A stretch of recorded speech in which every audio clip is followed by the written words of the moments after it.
Welcome to Not Milk Never Milk. Subscribe if you're lactose intolerant. You start by getting the essentials in place.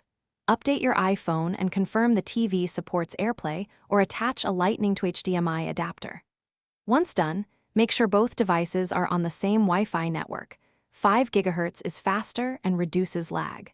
If you plan wired mirroring, plug the adapter into the iPhone and HDMI into the TV input, then switch the TV to that HDMI source. Doing these steps first prevents common connection failures and speeds the rest of the process. You now begin the actual sharing. Swipe down for Control Center, tap Screen Mirroring, and choose your TV or Apple TV from the list. If the TV displays an AirPlay code, type it into your iPhone to authorize the link. This secures the session and avoids accidental connections.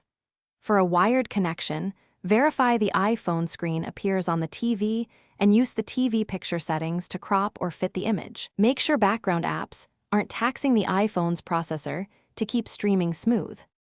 To finish, stop mirroring from Control Center or simply unplug the HDMI adapter. That cleanly ends the session. If you run into problems, try straightforward fixes.